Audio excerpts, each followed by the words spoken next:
మీరు అందరూ కూడా ముఖ్యంగా ఇక్కడికి వచ్చిన వాళ్ళు చిన్న చిన్న వ్యాపారాలు చేసుకుంటూ మరి ఎవరో వస్తారు ఏదో చేస్తారు అని చూడకుండా మీ పొట్టకూటి కోసం మీ కడుపు మీరు నింపుకుంటూ మీ కుటుంబాన్ని మీరు పోషించుకుంటూ ప్రభుత్వం మీదనో ఇంకొకరి మీదనో ఆధారపడకుండా మీ పని మీరు చేసుకుంటూ దాంతోపాటు రాష్ట్రానికి దేశానికి కూడా కొంత ఆదాయాన్ని మరి పరోక్షంగా పన్నుల రూపంలో ఇస్తూ మరి మీ వ్యవహారం నడుపుకునే సామాన్యులు మరి చిన్న చిన్న ఇంతకుముందు రాంబాబు గారు చెప్పినట్టు చిన్న వ్యాపారులు తప్ప ఎవరు కూడా ఇక్కడ అదానీలు అంబానీలు అయితే లేరు. ఉన్నారా ఎవరన్నా? అయితే అందరూ మరి పొట్టకూటి కోసం హైదరాబాద్కి వచ్చి ఏదో రూపంలో మనం హైదరాబాద్లో బతుకుతున్న వాళ్ళు. అట్లాంటి మీకు 2014 నుంచి 2023 వరకు ఎన్నడన్నా మా కేసీఆర్ గారి ప్రభుత్వం ఉన్నప్పుడు మా ప్రభుత్వం ఉన్నప్పుడు ప్రభుత్వం వైపు నుంచి ఎప్పుడన్నా మీకు ఏమైనా ఇబ్బంది కలిగించినామా? ఎన్నడన్నా ఒక్కరోజన్నా ప్రభుత్వం వైపు నుంచి వచ్చి ఇక్కడ బండి ఎందుకు పెట్టినామని తీసవతలు పాడేయడం, లేదా పోలీసు వాళ్ళు వచ్చి టకటక కట్ట మీద కొట్టడం, లేదా గుండగాళ్ళు వచ్చి హఫ్తా వసూలు చేసుడు, ఇట్లాంటి ఎప్పుడన్నా చూసినామా? ఇప్పుడు మరి కాంగ్రెస్ ప్రభుత్వంలో ఇప్పుడున్న పరిస్థితుల్లో ముఖ్యంగా ఎట్లా తయారైందంటే పరిస్థితి మీరు చూస్తున్నారు. గత వారం రోజులుగా స్వయంగా ఒక మంత్రి గారి బిడ్డ చెప్తున్నది, ఎవరో చిన్న చితక మనిషి కాదు, మంత్రి గారి ఇంటి మీదకి పోలీసు వాళ్ళు పోయినరు. చూసిరా లేదా? మొన్న మీరంతా చూడలేదా?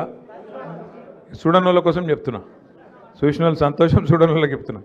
మంత్రి గారి ఇంట్లో ఎవరినో దాచిపెట్టినరు. ఆ దాచిపెట్టినోడు ఎవడంటే ఒక పారిశ్రామికవేత్తను తుపాకీతో బెదిరించిండు. మంత్రి గారి ఓఎస్డి అంటే పిఏ, ఆ పిఏ తుపాకీ పెట్టి బెదిరించిండు. ఆ తుపాకీ మంత్రి గారి భర్తనే ఇచ్చిండు అని పోలీసు వాళ్ళు పోయి మంత్రి గారి ఇంటి మీదకి పోయినరు. పోతే ఆ మంత్రి గారి బిడ్డ లొల్లి పెట్టింది, మేమెందుకు ఇచ్చినాం, ఇదంతా అసలు తుపాకీ ఇచ్చినోడు రేవంత్ రెడ్డి. ఆయన తుపాకీ ఎవరికి ఇచ్చిండంటే వాళ్ళ దగ్గర మనిషి ఒక ఆయన ఉంటాడు రోహిన్ రెడ్డి అని, ఆ రోహిన్ రెడ్డికి తుపాకీ ఇచ్చిండు. బెదిరించినోడు రోహిన్ రెడ్డి, తుపాకీ ఇచ్చినోడు రేవంత్ రెడ్డి అని మంత్రి గారి బిడ్డ చెప్తుంది. పోలీసు వాళ్ళు ఏం చెప్తున్నారు? కాదు తుపాకీ ఇచ్చింది మంత్రి గారి భర్త, బెదిరించింది మంత్రి గారి పిఏనో ఓఎస్డిఓ ఆయన, కాబట్టి ఆయన పట్టుకపోతామని పోలీసు వాళ్ళు ఇంటికి పోయినారు. ఆఖరికి ఏమైంది తెలుసా? ఆఖరికి ఏమైంది అలా అంటే మీ చిన్న చిన్న వ్యాపారుల మీదనేమో ప్రతాపం చూపెట్టి పెద్ద పోటుగాలలాగా పోజుగొట్టే పోలీసు వాళ్ళు ఆ మంత్రి గారి కారులోనే ఆ నిందితుడు ఎవడైతే ఉన్నాడో, ఎవడైతే తుపాకీ పెట్టి బెదిరించిండో వాడిని మంత్రి గారి కారులు ఎక్కించుకొని పోలీసుల కండ్ల ముంగడికెళ్ళి తీసుకుపోతుంటే గుడ్లప్పగించి చూసిండ్రు తప్ప ఏమి చేయలేకపోయినారు. అంటే వాళ్ళ పరిస్థితి ఏంది రాష్ట్రంలో అంటే, రాష్ట్రంలో పరిపాలన రౌడీ షీటర్ల పాలైపోయింది. రాష్ట్రంలో పరిపాలన ఇవాళ ఈ తీరుగా జరుగుతున్నది. మంత్రులు, ముఖ్యమంత్రి గారు ఇట్లా ఎవరు తుపాకీ పెట్టిండ్రో అని కొట్లాడుకుంటున్నారు. తుపాకీ పెట్టింది పక్కనట, కాకపోతే రోహిన్ రెడ్డి పెట్టిండా సుమంత్ పెట్టిండా పంచాయతీ అదే. కానీ మరి రోహిన్ రెడ్డి పెట్టిండా సుమంత్ పెట్టిండా అంటే పోలీసుడు ఏం చేస్తున్నట్టు? పోలీసుడు ఇద్దరు ఎవడో కానీ పట్టుకోవాలా, పిలవాలా, విచారించాలా, అట్లెట్లా పెడతావు, ఇదేమి రౌడీ రాజ్యమా అని అడగాల, అది ఏదీ లేదు. అట్లాగే నిన్న చూసినారు మీరు, పంపకాల్లో తేడాలు వచ్చినాయంట. పంపకాలు సెటిల్మెంట్ల ప్రభుత్వం నడుస్తున్నది. ఆ మధ్యన సినిమా వచ్చింది దండుపాలెం అని, చూసిరా? అది ప్రత్సంగా దండుపాలెం బ్యాచ్ నడుపుతున్నది ఈ రాష్ట్రాన్ని.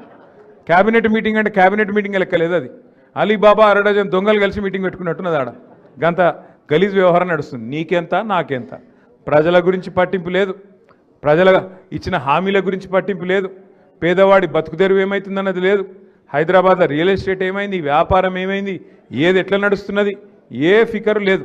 కేవలం మనం అందిన కాడికి దోచుకో, ఎక్కడనో తీసుకుపోయి దాచుకో, ఇదే సిద్ధాంతం. ఏంది పంచాయతీలు? నిన్న ఇంకో ఐఏఎస్ అధికారి రాజీనామా చేసిండు. దేనికి? ఇంకా 10 ఏళ్ళు సర్వీస్ ఉంది ఆయనకు. రిజ్వీ గారు 10 ఏళ్ళు సర్వీస్ ఉంటే అది విడిచిపెట్టి ఇక నా వల్ల అయితే లేదు ఈ ప్రభుత్వంలో అని చెప్పి ఆయన రాజీనామా పెట్టి ప్రైవేట్ కంపెనీలో పనిచేసుకుంటా అని వెళ్ళిపోయాడు. ఏం జరిగింది అని మేము తెలుసుకుంటే, ముఖ్యమంత్రి అల్లుడు మద్యం కాంట్రాక్ట్లలో అదేదో ఉంటుందట, హాలోగ్రామో బీలోగ్రామో, దాని మీద బాటిల్ మీద వేసే ఏదో, దానికోసం ఆ స్టిక్కర్ కోసం ఆ కాంట్రాక్ట్ కోసం ముఖ్యమంత్రి గారు అల్లుడు మనసు పడ్డాడట, దాని మీద నాకు కావాలి అన్నాడట. ఇదే దాని మీద మళ్ళా మంత్రి గారి కొడుకు మనసు పడ్డాడట, జూపల్లి కృష్ణారావు కొడుకు. అంటే రేవంత్ రెడ్డి అల్లుడు, జూపల్లి కృష్ణారావు కొడుకు, ఇద్దరు ఒకటే టెండర్ మీద పడ్డారట. పడే వరకు మధ్యలో పాపం ఈ అధికారి ఉండే రిజ్వీ.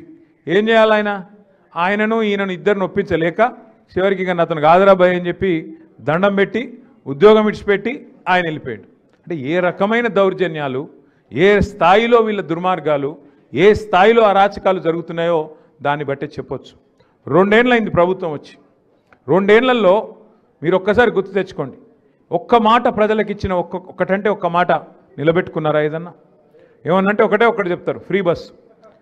ఫ్రీ బస్సు, ఇక ఆ ఫ్రీ బస్సు ఎట్లున్నది? ఆడోళ్ళకి ఫ్రీ అట, మగోళ్ళకి డబుల్ టికెట్ అట. ఇక అదేం ఫ్రీ బస్సు నాకు అర్థం కాదు.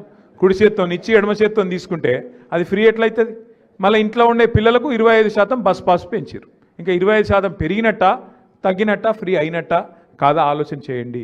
అట్లాగే ఎన్ని మాటలు. సరే, మీరు హైదరాబాద్లో మీరు ఒక్కరు కూడా నమ్మలేరు.